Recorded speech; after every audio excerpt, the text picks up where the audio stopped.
नेक तो तैयार है जो न मांगे उसे तू बेजार है। বান্দা যদি আল্লাহর কাছে না চায় আল্লাহ রাগ হয়ে যায়। আল্লাহ তো পয়সা পয়সা দেওয়ার জন্য উদউনি আস্তাজিব লাকুম, বান্দা তুই ডাক, ডাকতে দেরি আমি আল্লাহ তোর ডাকে সাড়া দিতে দেরি করব না। সুবহানাল্লাহ। মাতলাম কয়টা বাজান? এক নাম্বার কি, দুই নাম্বার কি? ধৈর্য। এটা হলো আরবি হলো সবর। এই ধৈর্য সবর তিন প্রকার। কয় প্রকার? বান্দা কয় প্রকার? এক নাম্বার সবর আলাল ইবাদা, দুই নাম্বার সবর আনিল মাসিয়া, তিন নাম্বার সবর আনিল মুসিবা। খেয়াল করেন, এক নাম্বার সবর আলাল ইবাদা, ইবাদতের ক্ষেত্রে সবর। দুই নাম্বার সবর আনিল মাসিয়া, গুনাহের ক্ষেত্রে ধৈর্য। তিন নাম্বার সবর আনিল মুসিবা, মুসিবতের ক্ষেত্রে ধৈর্য। ধৈর্য কয় প্রকার? এক নাম্বার কি বলছি? ওইটা আরো দুটো মুখস্থ হচ্ছে। এক নম্বর সবর আলাল ইবাদা, ইবাদতের ক্ষেত্রে ধৈর্য। ইবাদতের ক্ষেত্রে এটা কি? ইবাদতের ক্ষেত্রে ধৈর্য কি? বলে ইবাদত করতে কষ্ট আছে। কি কোন নাই? কত নাই? ফজরের নামাজ পড়তে কষ্ট আছে? কষ্ট না থাকলে কি নিয়ে এত মানুষ ঘুমায় থাকতো? কষ্ট আছে বিজয় তো এক কাতার করে না ফজরের সময়। হ্যাঁ আসেনি কষ্ট? ইবাদত করতে কষ্ট আছে। এই কষ্ট করে ইবাদত করা, ধৈর্য ধরে ইবাদত করা। কারণ বান্দাকে দুনিয়ার জমিনে পাঠানো আল্লাহ বেহুদা পাঠান না, একটা উদ্দেশ্য আসেনি রে বাজার।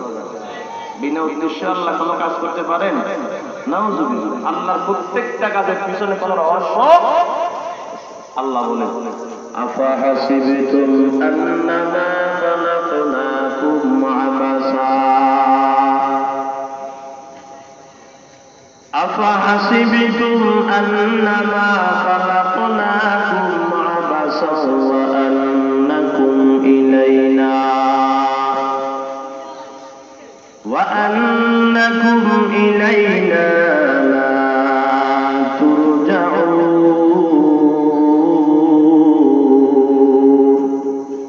আল্লাহ বলেন বান্দা আমি আল্লাহ তোমাকে দুনিয়ার জমিনে বেহুদা পাঠাই নাই, একটা উদ্দেশ্যকে সফল করার জন্য পাঠাইলাম। হে বান্দা তোমরা দুনিয়াতে ঘুরে ফিরে আবার আমি আল্লাহর দরবারে হাজিরা দেওয়া লাগবে। দুনিয়াতে যা কতদিন আমরা থাকবো, দুনিয়া থেকে আবার আল্লাহর দরবারে হাজিরা দেওয়া লাগবে নি। মিনহা খালাকনাকুম, পারেননি? পারেন? মিনহা খালাকনাকুম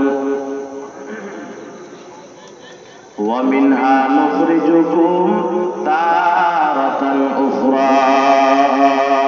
এই আয়াতটা আমরা খানা খাওয়ার শুরুতে বলি। হ্যাঁ খানা খাওয়ার শুরুতে না, কখন পড়ি? এটা মানুষকে চিরজীবনের জন্য বিদায় দেওয়ার সময় পড়ি। কি বলছিলাম বাজান? মিনহা খালাকনাকুম, আল্লাহ বলে তোমারে আমি মাটি থেকে সৃষ্টি করেছি, আবার মাটির তোমাকে দাফন করা হয়েছে, আবার এই মাটির থেকে তোমাকে আল্লাহর দরবারে হাজিরা দেওয়া লাগবে কি লাগবে না? ইন্না লিল্লাহি ওয়া ইন্না ইলাইহি রাজিউন। আল্লাহ পাক বলেন বান্দা দুনিয়াতে কিছুদিন ঘুরে ফিরে তোমরা আবার আমি আল্লাহর দরবারে হাজিরা দেওয়া লাগবে।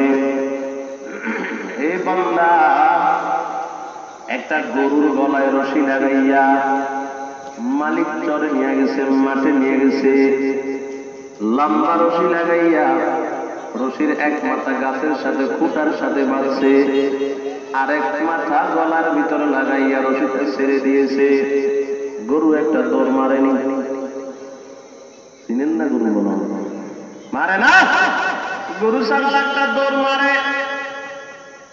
কি বুঝাইল? মনে হয় মালিক আমারে ছেড়ে দিয়েছে, পুরা মাঠটা আমার একটা দৌড় মারলো। মালিক তো বেশি দৌড়ায় না, রশির এক মাথা কিন্তু আমার হাতে আছে, গাছের সাথে বাঁধা, খুঁটার সাথে বাঁধা। হ্যাঁ গরু বেশি দৌড়ায় না, বড় একটা দৌড় মারে, মালিকের কথা শুনে না। দৌড়িয়া যখন রশির শেষ সীমানায় যায়, রশির শেষ সীমানায় গিয়া রশি শেষ একটা ধাক্কা খাইবে, খায় না। এরে মুসলমান, আল্লাহ পাক রব্বুল আলামিন আমার আপনার গলার ভিতরে হায়াত নামে একটা রশি লাগাইয়া দুনিয়ার জমিনে ছেড়ে দিয়েছে। বান্দা তুই দৌড়া। বান্দা ৭০-৮০ বছর হায়াতটা পাইয়া মনে করলো দুনিয়াটা আমার। এই নোয়াখালী হয় না, চট্টগ্রাম যায়, চট্টগ্রাম হয় না, ঢাকা যায়, ঢাকা হয় না, সৌদি আরব যায়, আমেরিকা যায়, কুয়েত যায়, লন্ডন যায়, হয় না, হয় না। বান্দা দৌড়ায়। মালিক বলে বান্দা বেশি দৌড়ায় না। একটা রশির মাথা, হায়াত নামীয় রশির মাথাটা তোমার গলায় লাগাইয়া বাকি মাথাটা আমি আল্লাহর হাতে আছে, খবরদার দৌড়ায় না। বান্দা নামাজ নাই, রোজা নাই, হজ নাই, যাকাত নাই, দৌড়ায়।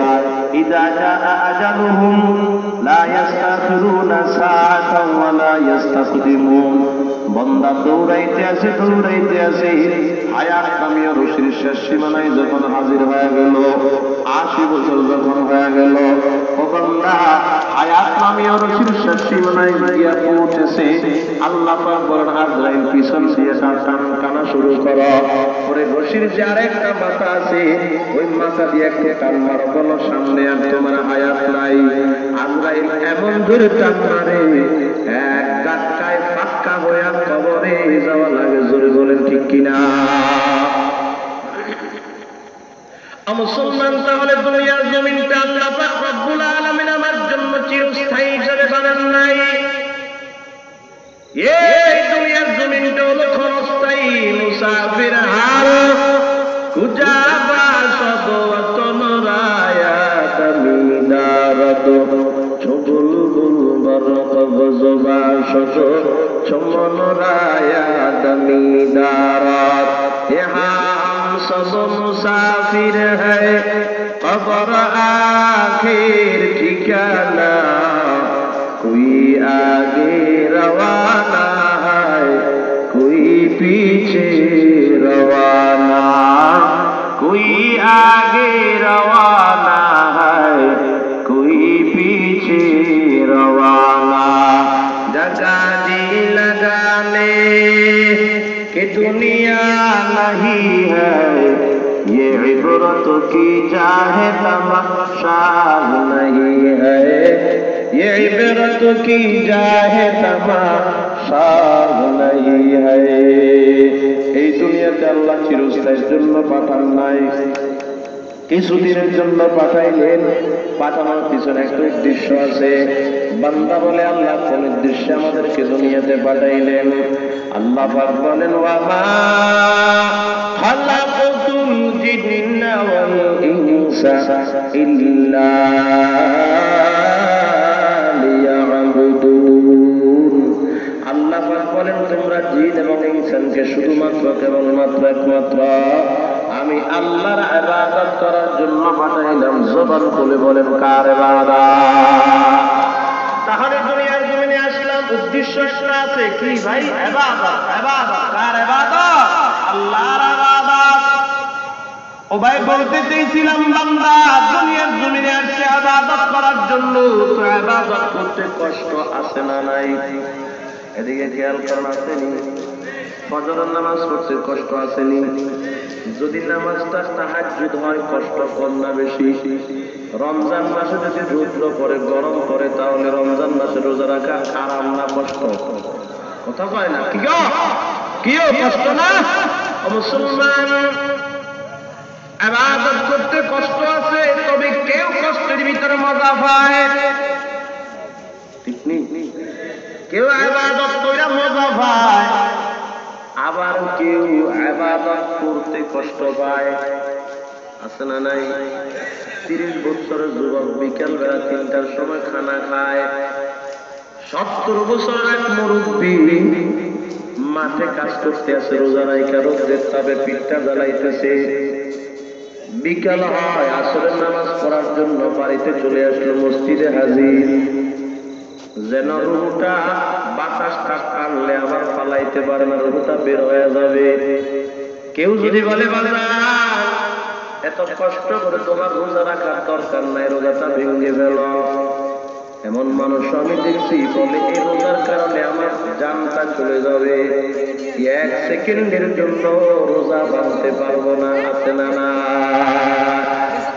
এরা কষ্টের ভিতরে মজা পায়, এরা কষ্টের ভিতরে আরাম পায়, কষ্টের ভিতরে মজা পায়। কষ্ট করে ইবাদত করলে আমার আল্লাহ সুসংবাদ দিয়ে দিচ্ছেন, বান্দা কষ্ট করে রোজাটা রাখ, যত বেশি কষ্ট হবে তত যদি মজা পাইতে পারো। আমি আল্লাহ তাআলা এই রোজার পুরস্কার কোন ফেরেশতা দিয়ে তোমাদেরকে দিব না, কোন নবী দিয়ে তোমাদেরকে দিব না, অন্যান্য ইবাদতের পুরস্কার আমি আল্লাহ মাধ্যমে দান করব। কিন্তু যে ব্যক্তি কষ্ট করে রোজা রাখতে পারবে, রোজাদারদেরকে আমি আল্লাহ নিজ কুদরতি হাত দ্বারা পুরস্কার দান করব। সুবহানাল্লাহ বলে সুবহানাল্লাহ। মুসলমান সবার তিন প্রকার, ইবাদতের ক্ষেত্রে সবর, গুনাহের ক্ষেত্রে সবর, মুসিবতের ক্ষেত্রে সবর। যে ব্যক্তি এই তিন প্রকারের সবর করতে পারবে তার জন্য বড় বড় তিনটা পুরস্কার কোরআন এবং হাদিস থেকে আমি দলিল দেওয়ার চেষ্টা করব। তিন প্রকারের সবর করনেওয়ালার জন্য পুরস্কার কয়টা? কথা বল কয়টা? এক নাম্বার সবর হলো ইবাদতের ক্ষেত্রে সবর। ইবাদতের ক্ষেত্রে সবর করলে কি পুরস্কার দিবেন একটু পরে বলবো, খেয়াল করেন বাজান। তবে ইবাদত করতে কষ্ট আছে, বলতে চাইছিলাম কেউ কষ্টের ভিতরে মজা পায়, আবার কেউ কষ্টকে কষ্ট বানায় রাখছে। কেউ ফজরের নামাজ পড়তে বড় কষ্ট পায়, আবার কেউ ফজরের নামাজের কোনো কারণে মসজিদে না যাইতে পারলে কষ্ট পায়। বুঝতেছেন না আমার কথাগুলো? আসেনি রে বাজার? 80 বছর মুরব্বী কাঁপতে কাঁপতে মসজিদে হাজির। যদি মসজিদে এক ওয়াক্ত নামাজ না পড়তে পারে নিজের কাছে অনেক কষ্ট লাগে। মুসলমান 80 বছর মুরব্বী রমজান মাসে তারাবির নামাজ খতম, তারাবি পড়ার জন্য দাঁড়ায় রয়েছে।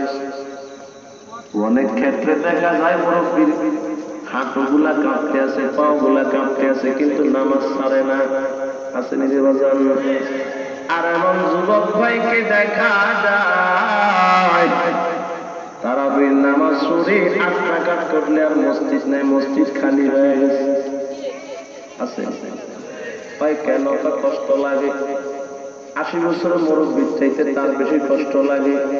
বিষয়টা হলো কেউ কষ্টরে কষ্ট বানায় রাখছে, আর কেউ কষ্টের ভিতরেও মজা পায়। কথা বল ঠিক কিনা? এই বান্দা ছোট্ট একটা উদাহরণ দিলে বুঝবেন, দিয়ে খেয়াল করেন। কেউ কষ্টের ভিতরে মজা পায়, আবার কেউ কষ্টকে কষ্ট বানায় রাখছে। কষ্টের ভিতরে মজা কেমনে পায়? এই যে একটা ছোট্ট একটা নদী, নদীর দুই পাশে দুইজন মানুষ, এক পুরুষ আর এক নারী।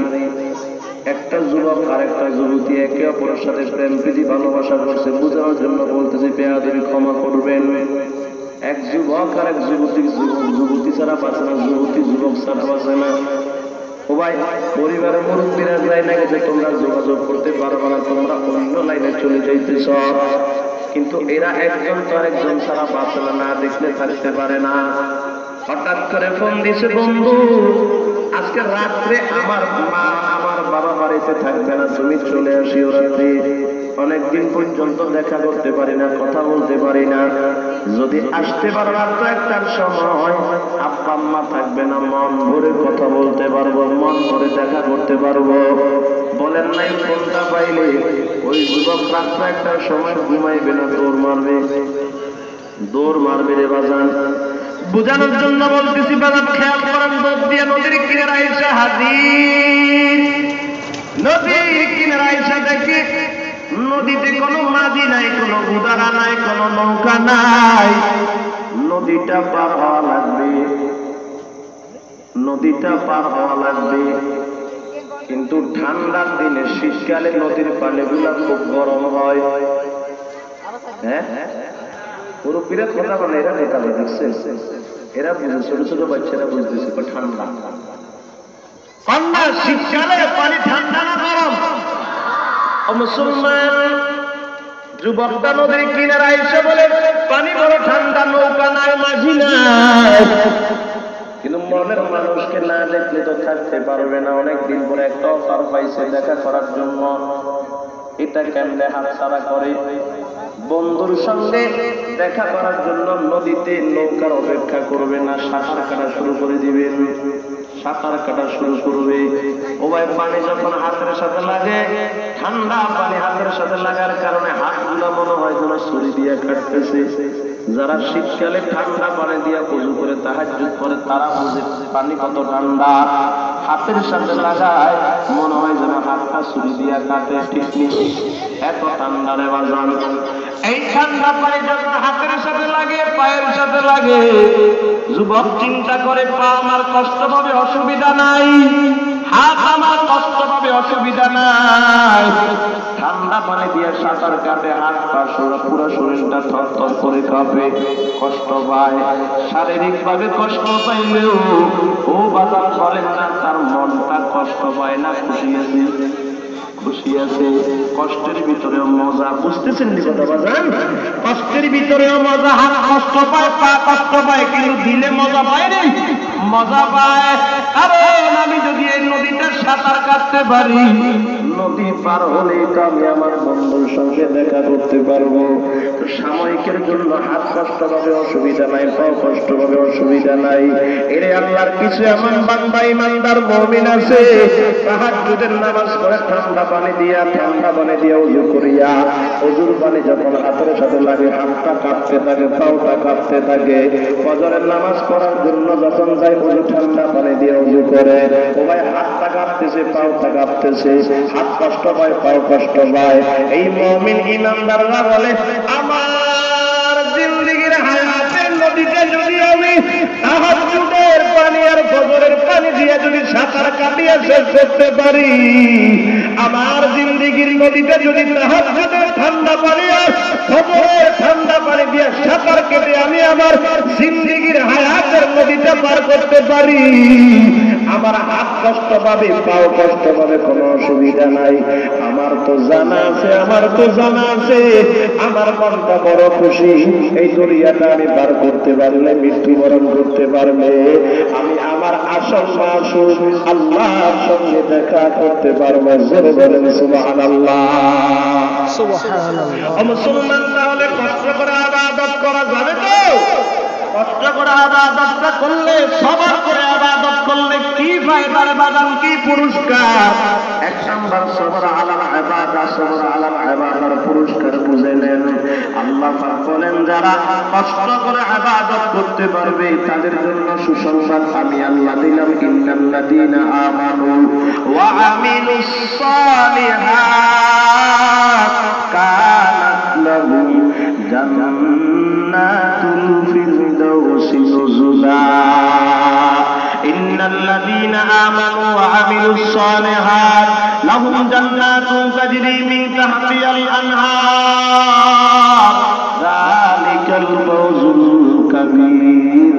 আল্লাহ পাক বলেন আল্লাহ পাক বলেন যারা কষ্ট করে ঈমান আনে, ইবাদত করবে, ইবাদত করার পর আমি আল্লাহ তাআলা ইবাদত এবং আমি আল্লাহর রহমতকে সমন্বয় করে আমি আল্লাহ তাআলা কষ্ট করে ইবাদত করার কারণে ওই বান্দাদেরকে এক নাম্বার পুরস্কার আমার জান্নাত হাদিয়া দিয়ে দিব। জোরে বলেন সুবহানাল্লাহ। এক নাম্বার সবর আলাল ইবাদা, ইবাদতের ক্ষেত্রে সবর। আর সবর যদি ইবাদতের ক্ষেত্রে করতে পারি, ইবাদতের ক্ষেত্রে ধৈর্য ধারণ করে যদি ইবাদত করতে পারি, পুরস্কার হবে কি? জান্নাত। কথা কয় না কি? জান্নাত। কে দিবেন? আল্লাহ। কারে দিবেন? বান্দারে বলেন না, কারে দিবেন? বান্দাকে। সব কি বান্দা? কথা কয় না। যাদের ভিতরে থাকবে বান্দেগি সে হবে বান্দা, যাদের ভিতরে থাকবে না বান্দেগি সে হবে গান্দা। কথা কয় না। যার ভিতরে থাকবে বান্দেগি সে হবে বান্দা, আর যার ভিতরে থাকবে না বান্দেগি সে কি? গান্দা, সে বান্দা নয়। মুসলমান তাহলে এক নাম্বার ইবাদতের ক্ষেত্রে সবর করলে জান্নাত দিবেন কে? জান্নাতটা কেমন হবে রে বাজান? উসমান ইবনে হাসান ইবনে আহমদ শাকির আল খাবাবি রহমাতুল্লাহি আলাইহি লেখেন আল্লাহর পয়গম্বর বলেছেন দুনিয়ার মানুষের জন্য ঘর বানায় মাটি দিয়ে ইট দিয়া, ইট বানায় কি দিয়া? মাটি দিয়া। ও ঈমানদারেরা তোমাদের জন্য আল্লাহ জান্নাত বানাবেন ইট দিয়া। তবে জান্নাতের ইটগুলো মাটির হবে না, খেয়াল করেন বাজান। জান্নাতের একটা ইট হবে স্বর্ণের আর একটা ইট হবে রূপার। সুবহানাল্লাহ বলেন। এক একটা ইট হবে 40 মণ ওজন। এই দুনিয়ার জমিনে দুইটা ইটের মাঝখানে গাঁথনিটাই মুসল্লা দিয়া, সিমেন্ট দিয়া, বালু দিয়া, পানি দিয়া, মুসল্লা দিয়া গাঁথনি দেয়। আল্লাহর পয়গম্বর বলেন জান্নাতের ইট দুইটাকে গাঁথনি দিবে মুসল্লা দিয়া না, সিমেন্ট বালু দিয়া না।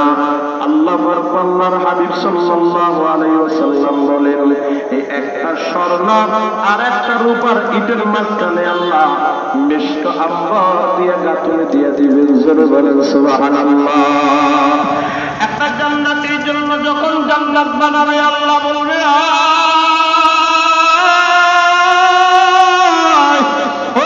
জান্নাতি বান্দা আমি আল্লাহ তোর জন্য জান্নাতটা সুন্দর করে সাজিয়ে রাখলাম। জান্নাতি বান্দা জান্নাতের ভিতরে ঢুকে দেখবে তার জন্য এমন একটা মহল বানায় রাখছে, যেই মহলের ভিতরে দামি দামি সুন্দর সুন্দর 70টা রুম বানায় রাখছে। একটা রুমের ভিতরে দৌড়াইয়া গিয়ে দেখবে একটা রুমের ভিতরে দামি দামি আল্লাহ পাক স্বর্ণের 70টা খাট বানায় রাখছে। একটা খাটের উপর উঠিয়ে দেখবে বান্দা দামি দামি 70 প্রকার বিছানা বিছায়া রাখছে। একটা বিছানার উপর ওইটা দেখবে বান্দা দামি দামি 70 প্রকার দস্তরখান বিছায়া রাখছে। একটা দস্তরখানের উপর ওইটা দেখবে বান্দা দামি দামি 70 প্রকারের নাস্তা বানায় রাখছে। একটা নাস্তা বান্দা মুখের ভিতরে দিবে। উসমান ইবনে হাসান ইবনে আহমদ শাকির আল খাবাবি রাহমাতুল্লাহ আলাইহি লেখেন বান্দা 70 প্রকার থেকে এক প্রকারের নাস্তা বান্দা মুখের ভিতরে দিবে। মুখের ভিতরে দেওয়ার পর এই নাস্তার স্বাদ বান্দার মুখ থেকে কমপক্ষে 70-80 বছর পর্যন্ত দূর হবে না। সুবহানাল্লাহ সুবহানাল্লাহ। ও মুসলমান এটা জান্নাত, এটা জান্নাত। আল্লাহ পাক রব্বুল আলামিন বলেন ইয়াগফির লাকুম যুনুবাকুম ওয়া ইউদখিলকুম জান্নাতিন তাজরি মিন তাহতিহাল আনহার ইন্নাল্লাযীনা আমানু ওয়া আমিলুস সালিহাত লাহুম জান্নাত তাজরি মিন তাহতিহাল আনহার। এমন একটা জান্নাত দান করবে যে জান্নাতের নিচে নহর চলতে থাকবে। আল্লাহু আকবার। পয়গম্বর বলেন কেমন নহর জানো? আমি জান্নাতে গিয়ে দেখেছি মেরাজের রজনীতে জান্নাতে 7টা নহর চলতেছে। কয় নহর? 7টা নহর চলে। 1 নাম্বার বিশুদ্ধ পানির নহর, 2 নাম্বার বিশুদ্ধ দুধের নহর, 3 নাম্বার বিশুদ্ধ খমরের নহর, 4 নাম্বার বিশুদ্ধ মধুর নহর। আল্লাহর পয়গম্বর বলেন ও ফেরেশতা, ও ফেরেশতা এই 7টা নহরের গোড়া কই? এই 7টা নহর আগা কই জানতে আমার মন চায়।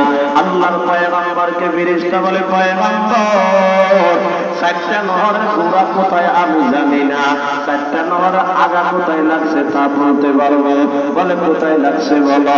বলে এই 7টা নহর আগা আমার মাওলা দয়া মায়া করিয়া আপনার হাউজে কাউসারের সাথে একসাথ করে দিয়েছেন। জোরে বলেন সুবহানাল্লাহ।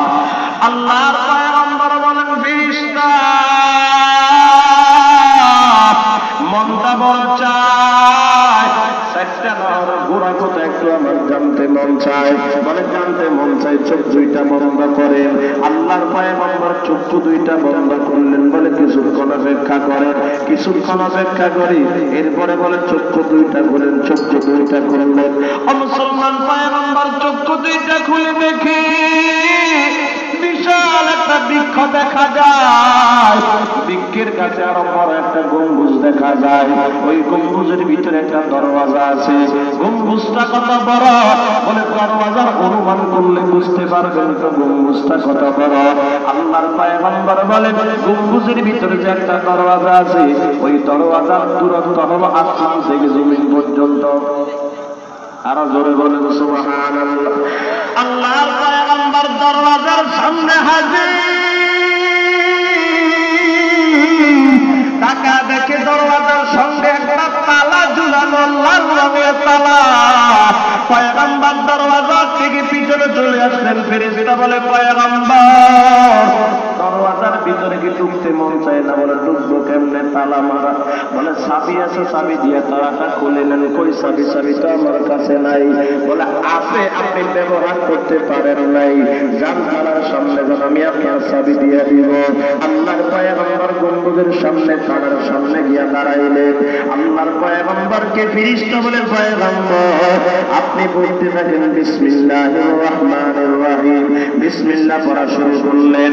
আল্লাহর নবী বলেন বিসমিল্লাহ পড়া মাত্র, বিসমিল্লাহ পড়ে শেষ করতে দেরি আমার জন্য গম্বুজের তালা খুলে দরওয়াজাটা খুলতে দেরি হলো না। আল্লাহর পয়গম্বর বলেন আমি তাকে দেখি গম্বুজের চারপাশে বড় বড় অক্ষরে বিসমিল্লাহির রহমানির রহিম লেখা। বিসমিল্লাহর মিম থেকে পানির নহর চলতেছে, ওর আল্লাহ থেকে দুধের নহর চলে, রহমানের মিম থেকে খামারের নহর চলে, রহিমের মিম থেকে মধুর নহর চলতে আসে। আল্লাহ পাকের দরবারে দোয়া করে আল্লাহ এত সুন্দর করে চারটা নহর কার জন্য আপনি বানায় রাখলেন? আল্লাহ পাক বলেন বন্ধুরে আপনার উম্মতের ভিতরে যে সমস্ত আমার বান্দারা প্রত্যেক ভালো কাজের শুরুতে বিসমিল্লাহ ব্যবহার করবে, আমি আল্লাহ পাক রব্বুল আলামিন জান্নাতের ভিতরে এই চারটা নহর তাদের জন্য ফ্রি করে দিব। জোরে বলেন সুবহানাল্লাহ। বলেন না বাবা, ভালো কাজের শুরুতে বিসমিল্লাহ পড়া যাবে তো? যাবে না। ও ভাই আপনি রিক্সা চালাইতেছেন, চালানোর সময় বলবো কি? কথা কয় না, কি বলবো? ধান রোপণ করতেছি বলবো কি? ও ভাই কষ্ট করে সারাদিন মানুষের বাড়িতে কাজ করে 300 টাকা কামাই করলেন, নেওয়ার সময় বলেন বিসমিল্লাহ, পকেটে দেওয়ার সময় বলেন বিসমিল্লাহ, পকেট থেকে নেওয়ার সময় বলেন বিসমিল্লাহ, দোকানদারকে দেওয়ার সময় বলেন বিসমিল্লাহ। ও ভাই চাউলগুলা নেওয়ার সময় বলেন বিসমিল্লাহ। ও মা বোনেরা চাউলগুলা মাপার সময় বলেন বিসমিল্লাহ। মাপিয়া পাতিলার ভিতরে দেওয়ার সময় বলেন বিসমিল্লাহ। আবার পাতিলা থেকে ভাত হয়ে গেলে ছেলে মেয়েদেরকে দেওয়ার সময় বলেন বিসমিল্লাহ। এতবার যে বিসমিল্লাহ ব্যবহার করলাম, এই খানার ভিতরে আমার মাওলা বরকত দিতে পারে কি পারে না? বিসমিল্লাহ কার নাম? আল্লাহর নাম। আল্লাহর নামে যদি কাজ শুরু করি বলেন না আল্লাহ বরকত দিতে পারে না? কেমন বরকত দেয় দেখেন। 7 জন 2 জনের খানা খায়, তারপরও পয়সা বুঝতেন? এগুলো বুঝবেন না মনে হয় আপনার। মাদ্রাসায় গিয়ে দেখেন 2 জনের খানা 7 জনে খায়, দস্তরখান বিছায় একটা ডিশের ভিতরে বিসমিল্লাহ বলিয়া খায়। 2 জনের খানা 7 জনে খাইলেও ফ্যাট করে আর কিছু থাকে যায়। হ্যাঁ, যারা 3 দিন 40 দিন সময় লাগাইছেন তারা ভালো করে বুঝবেন। আছে না বাজার গোস মারিয়া মাছ কিরে ভাই, এখানে কি মেলা চলতেছে? এরা কথা কয় কে? এতক্ষণ পর্যন্ত আমি মাছটা এখনো নিয়ন্ত্রণে আনতে পারি নাই। কথা বলতো, কথা বললে আমার আনছে গায়ে না, এটা কথা বলতো।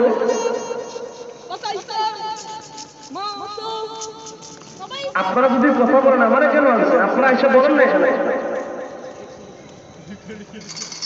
1 ঘন্টার মতো আলোচনা হয়েছে, এখনো কথা বলছে, এতবার ইশারা বুঝতেছে না। বলেন না এখানে আলোচনা চলতেছে, আপনারা চিন্তা করেন বেয়াদবি না? আপনারা কি মনে করেন বেয়াদবি না? এটা বুঝতেছেন? আপনারা বুঝিয়ে জ্ঞানটা দেয় না।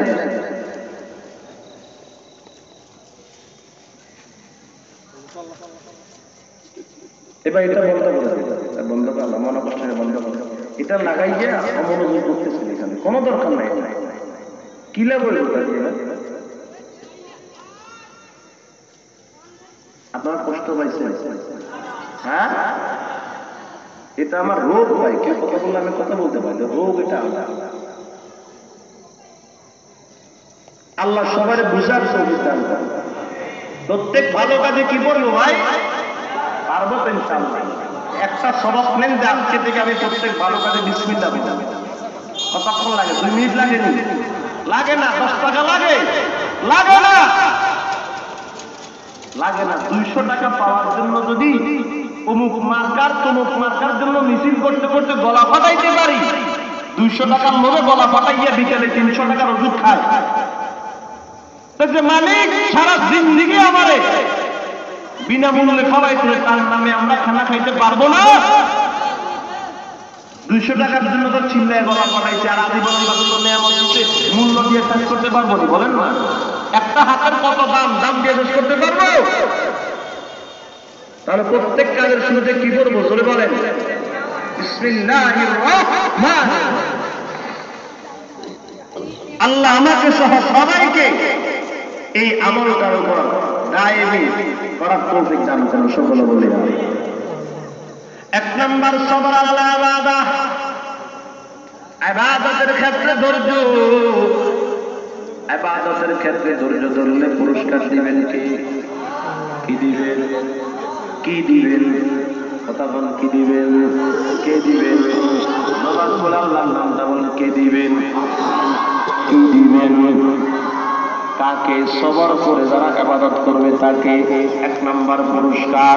2 নম্বর সবর আনিল মাসিয়া, খেয়াল করেন গুনাহের ক্ষেত্রে ধৈর্য।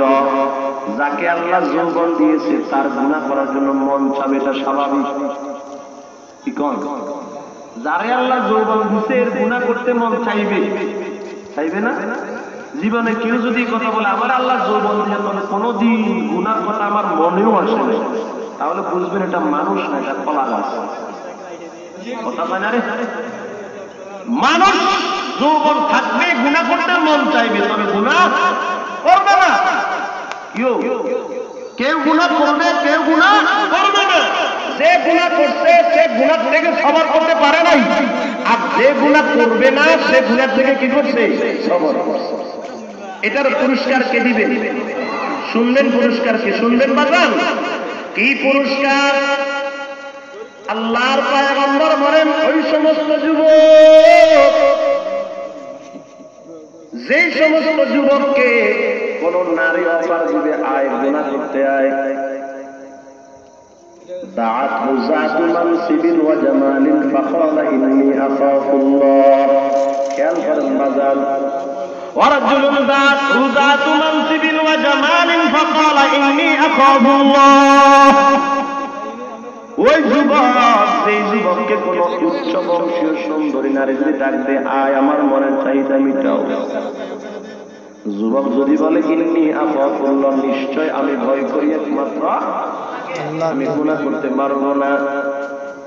উপাদান বলেন না আল্লাহকে আমি ভয় করি গুনাহ করতে পারবো না, আল্লাহর নামে গুনাহ থেকে বাঁচতে চাইলে আল্লাহ বাঁচাইতে পারেনি।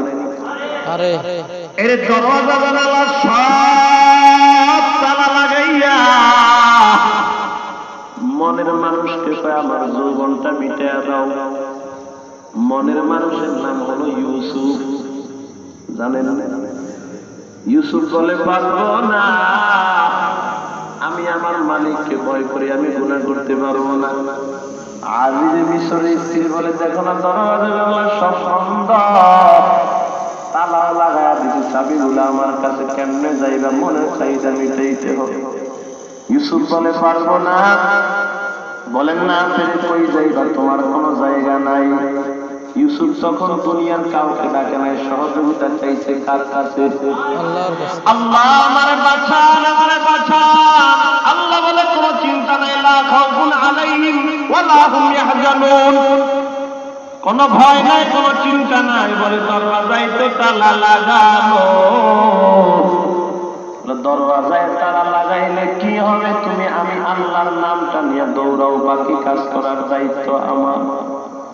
আল্লাহর পয়গম্বর ইউসুফ আলাইহিস সালাতু ওয়াস সালাম আর দেরি করলেন না, আল্লাহু আকবার বলে সামনের দিকে দৌড় মারলেন। দরওয়াজার সামনে গেলেন, তালা লাগানো, কোনো চাবি নাই, কোনো যন্ত্রতন্ত্র হাতে কিছু নাই। আল্লাহু আকবার বলে দরওয়াজার সামনে হাজির আল্লাহ রাব্বুল আলামিন। কোন যন্ত্রতন্ত্র চাবি ছাড়া আল্লাহর নামের উসিলাই দরওয়াজায় তালা খুলে দরওয়াজা খুলে দিয়েছে। সুবহানাল্লাহ। যুবক বলেন নয় আল্লাহ তোমার চেনা নাই। আমরা যদি গুনাহ থেকে বাঁচতে চাই, আল্লাহ গুনাহ থেকে বাঁচাইতে পারে তো? পারে? আল্লাহর হাবিব সাল্লাল্লাহু আলাইহি ওয়াসাল্লাম বলেন, 2 নম্বর সবর আনিল মাসিয়া, গুনাহ থেকে সবর। যারা গুনাহ থেকে সবর করবে তাদেরকে আল্লাহ পুরস্কার দান করবেন। কি পুরস্কার রে বাজার? খেয়াল করেন, পুরস্কার দিবেন কখন? আল্লাহর পয়গম্বর বলেন, যেদিন কোন মা তার সন্তানকে চিনবে না, কোন ভাই ভাইকে চিনবে না, আব্বা তার সন্তানকে চিনবে না, ও মুসলমান যেদিন বন্ধু বন্ধুকে চিনবে না, যেই দিন কোন মানুষ মানুষকে চিনবে না, ইয়াউমা ইয়াফিরুল মার'উ মিন আখিহি ওয়া উম্মিহি ওয়া আবি ওয়া সাহিবাতিহি ওয়া বানি ইয়াউমা তারাউনাহা তাযহালু কুল্লু মুরদিআতিন আম্মা আরদাআত ওয়া তাযউ কুল্লু যাতি হামলিন হামলাহা ওয়া তারান নাসা সুকারা। যেদিন মানুষ তার দুধের সন্তানকে ভুলে যাবে, মা গর্ভপাত করে ফেলবে, টেরও পাবে না। যেই দিন মানুষ মাতাল মাতাল হয়ে দৌড়াবে, আব্বা সন্তানকে ভুলে যাবে, সন্তান আব্বাকে ভুলে যাবে, মা তার সন্তানকে ভুলে যাবে, সন্তান মাকে ভুলে যাবে, স্ত্রী স্বামীকে ভুলে যাবে, স্বামী স্ত্রীকে ভুলে যাবে, আরে বন্ধু বন্ধুকে ভুলে যাবে, ভাই ভাইকে ভুলে যাবে, কেউ কাউকে চিনবে না। এমন একটা দিন আসবে কি আসবে না? ওই যেই দিন সন্তানের পিছনে মা ঘুরতে থাকবে একটা নেকির জন্য,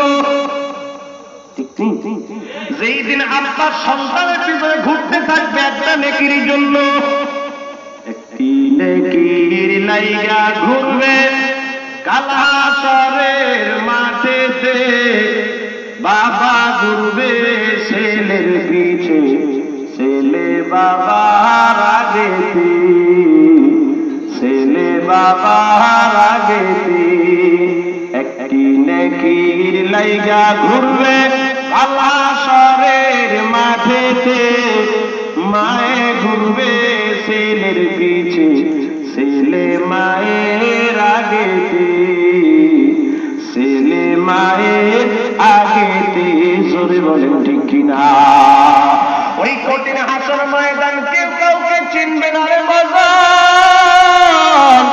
দুনিয়াতে 25 বছর যুবককে যদি কেউ মারতে যায়, মা বাবা যদি দেখে তাহলে মাঝখানে দেওয়ার হয়ে দাঁড়ায় যায়, মারলে আমারে মা, আমার সন্তানের গায়ে হাত তুলতে পারবি না, কারণ সন্তান বড় করতে কত কষ্ট হয়েছে আমি মা জানি, দুনিয়ার কেউ জানে। 25 বছর বয়সের সন্তানকে মারলে মা এত কষ্ট পায়। আল্লাহ পাক রব্বুল আলামিন বলেন, ওই দিন দুধের সন্তান কেউ মা চিনবে না, এমন এমন দুশ্মন হয়ে যাবে, এমন মুসিবতের সময় আল্লাহ পাক বলবেন, ও 9 কোটি 30 লক্ষ মাইল দূরের সূর্য আজকে বান্দার মাথার 1 বিঘার উপরে এসে বান্দার মাথার উপর তাপ দেওয়া শুরু করো। ও মুসলমান, সূর্যের তাপে বান্দার মাথার মগজগুলো টকবক করে ফুটন্ত পানির মতো ফুটতে থাকবে। মাথার মগজ শুধু ফুটবে তাই নয়, মাথার তালগুলা টাস টাস টাস টাস করে ছুটে যাবে, মাথার মগজগুলা মোমের মতো গলে গলে কানের ছিদ্র আর নাকের ছিদ্র দিয়া বের হয়ে যাবে। মানুষের গুনার কারণে কারো কারো ঘাম হবে হাঁটু পর্যন্ত, কারো ঘাম হবে নাভি পর্যন্ত, কারো ঘাম হবে সিনা পর্যন্ত, কারো ঘাম হবে কপাল পর্যন্ত, আবার কেউ কেউ ঘামের ভিতরে ভাসতে থাকবে। উপরে থাকবে সূর্যের 12টা মুখ দিয়া তাপ, নিচে সূর্যের তাপে জমিনটা তামা তামা হয়ে যাবে। কোথাও পানি পাইবে না পান করার জন্য, কোথাও বসার জন্য জায়গা পাবে না, ছায়া পাইবে না। এমন কঠিন মুসিবতের সময় আমার আল্লাহ এক প্রকারের লোককে ডাক দিবেন, গুনার থেকে বাঁচতেওয়ালা যুবক,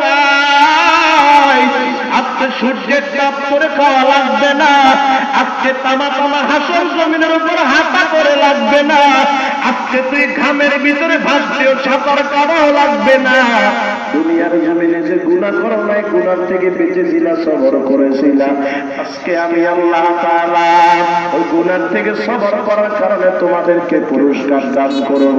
ও যুবক যারা গুনাহ করো নাই, গুনাহ থেকে সবর করেছ, আজকে তোমরা আসো, তোমরা দূরে থাকবে না। আল্লাহ পাক ওই সময়, ওই কঠিন মুসিবতের সময় ওই গুনাহ থেকে সবর করনেওয়ালাদেরকে ডেকে ডেকে আল্লাহর আরশের নিচে ছায়া দান করবেন। জোরে বলেন সুবহানাল্লাহ। সাবাতু ইউযিল্লুহুমুল্লাহু ফি যিল্লিহি ইয়াওমা লা যিল্লা ইল্লা যিল্লুহু। আল্লাহ নম্বর বলেন কঠিন হাসর ময়দানে, যেখানে কোনো ছায়া থাকবে না, কোনো বাতাস থাকবে না, কোনো পানি থাকবে না, বসার জায়গা থাকবে না, এমন কঠিন হাসর ময়দানে গুনাহ থেকে বাঁচনেওয়ালাদেরকে আল্লাহ, গুনাহ থেকে সবর করানোওয়ালাদেরকে আল্লাহ আরশের নিচে ছায়া দান করবেন। এ হলো 2 নম্বর পুরস্কার। 3 নম্বর সবর আনিল মুসিবাত। 3 নম্বর হলো মুসিবতের ক্ষেত্রে সবর। ও মুসলমান, দুনিয়াতে আপনাদের উপর মুসিবত আসে কি আসে না? কথা কোন আসে না? ছোট হোক বড় হোক মুসিবত আসেনি? এ বাজার, শুধু আপনাদের উপর মুসিবত আসে না, মসজিদের ইমামের উপরও আসে, আসে না? এর নবীদেরকে আল্লাহ মুসিবত দিয়ে পরীক্ষা করছেন। তো যদি মুসিবত আইসা যায়, তখন 3 নাম্বার সবর আনিল মুসিবা, মুসিবতের ক্ষেত্রে সবর করব। যদি মুসিবতের ক্ষেত্রে সবর করতে পারি, পুরস্কার দিবেন কে? ইন্নামা ইউওয়াফাস সাবিরুনা আজরাহুম বিগাইরি হিসাব। আল্লাহ পাক বলেন, সবর করনেওয়ালা, মুসিবতের ক্ষেত্রে যারা সবর করবে, আমি আল্লাহ তাআলা তাদেরকে বিনা হিসাবে জান্নাতটা পুরস্কার দিয়ে দিব। জোরে বলেন সুবহানাল্লাহ। সবর কয় প্রকার? 3 প্রকার রে বাজান। বলছিলাম আল্লাহর কাছ থেকে সহযোগিতা নেওয়ার মাধ্যম হলো 2টা। 1 নম্বর হলো সবর, 2 নম্বর হলো নামাজ। সবর 3 প্রকার। 1 নম্বর ইবাদতের ক্ষেত্রে সবর। ইবাদতের ক্ষেত্রে সবর করতে পারলে ও বান্দা, 1 নম্বর সবর করতে পারলে ইবাদতের ক্ষেত্রে আল্লাহ পাক রব্বুল আলামিন তার জান্নাতটা হাদিয়া দিবেন। 2 নম্বর সবর আনিল মাসিয়া, গুনাহের ক্ষেত্রে সবর। গুনাহের ক্ষেত্রে সবর করতে পারলে বান্দারে আল্লাহ তাআলা আরশের নিচে ছায়া দান করবেন। 3 নম্বর সবর আনিল মুসিবা, মুসিবতের ক্ষেত্রে সবর। মুসিবতের ক্ষেত্রে সবর করতে পারলে আল্লাহ বিনা হিসাবে পুরস্কার দান করবেন। 2 নম্বর মাধ্যম হলো নামাজ। জোরে বলেন কি? নামাজ। নামাজ, নামাজ দিয়ে চাইবো আল্লাহর কাছে, নামাজ দিয়ে চাইবো আল্লাহর কাছে। বলেন না, নামাজ দিয়ে আল্লাহর কাছে চাইলে আল্লাহ দিতে পারেনি? তখন পারে না? পারে রে বান্দা, পারে। তবে যেই ধরনের নামাজ পড়ার দরকার, ওই ধরনের নামাজ আমরা পড়তে পারি নাই। ঠিক নেই? কেউ নামাজ পড়ে মানুষকে দেখানোর জন্য, কেউ পড়ে এখন বৃদ্ধ হয়ে গেলাম, না পড়লে মানুষ কি বলবে, এই জন্য নামাজ পড়ে। আবার একদল নির্বাচন আসলে বড় টুপি লাগাইয়া মসজিদে আসা যাওয়া করে ভোট পাওয়ার জন্য। আছে না নাই? যে ইমামের পিছনে নামাজ পড়ে আর ইমাম সাহেব থেকে দোয়া চায়, নির্বাচনে পাশ করতে পারলে কয়েকদিন পরে ইমাম সাহেবের বাঁশ দেয়। আছে না নাই? মুসলমান, নামাজ কার জন্য করব? নামাজ দিয়ে আল্লাহর কাছে সহযোগিতা চাইব।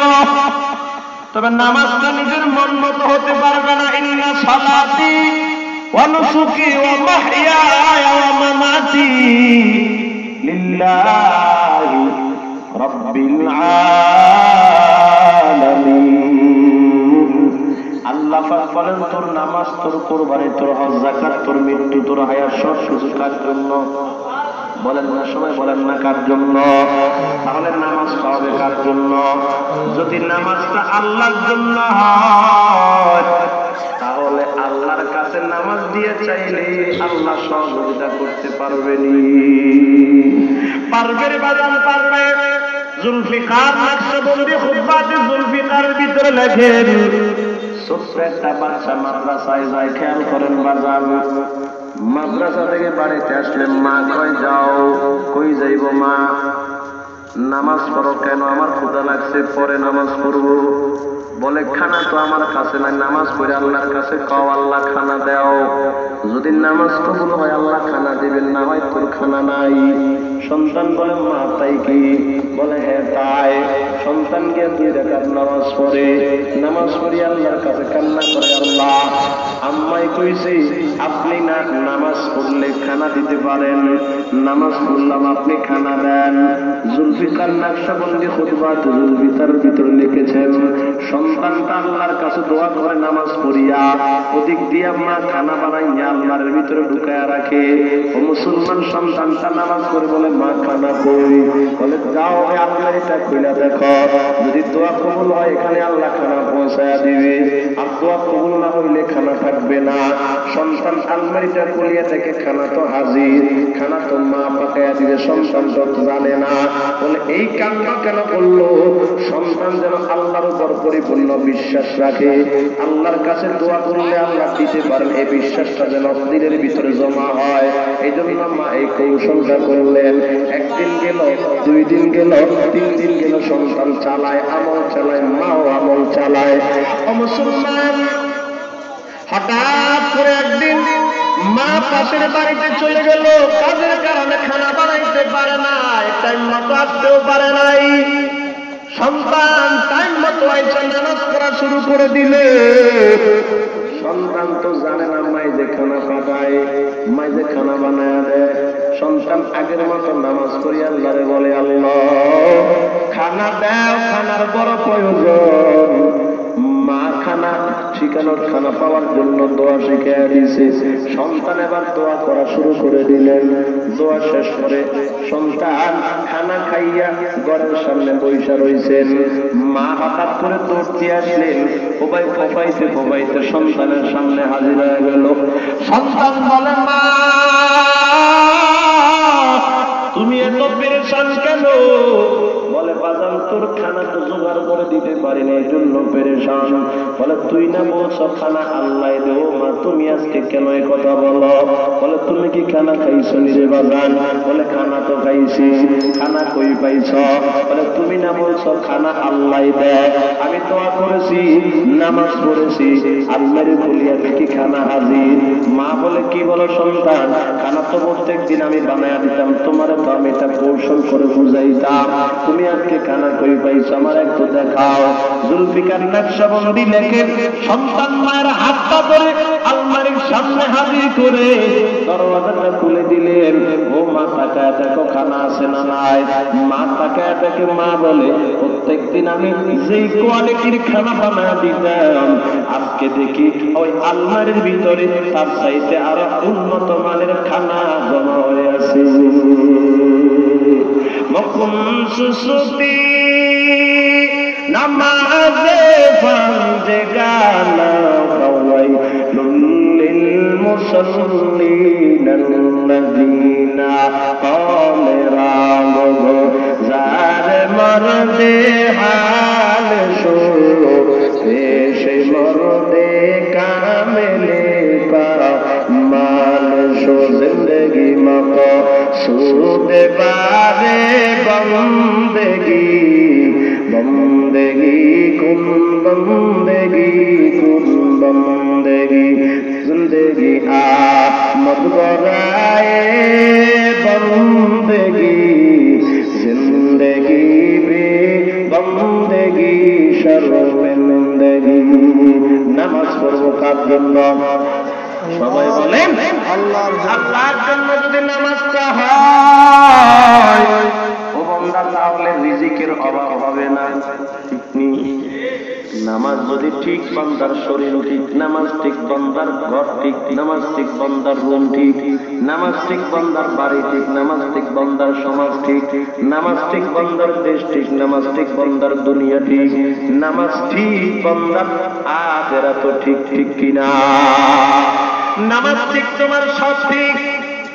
এই জন্য আল্লাহ পাক রব্বুল আলামিন বলেন, ইন্নাস সালাতা তানহা আনিল ফাহশাই ওয়াল মুনকার।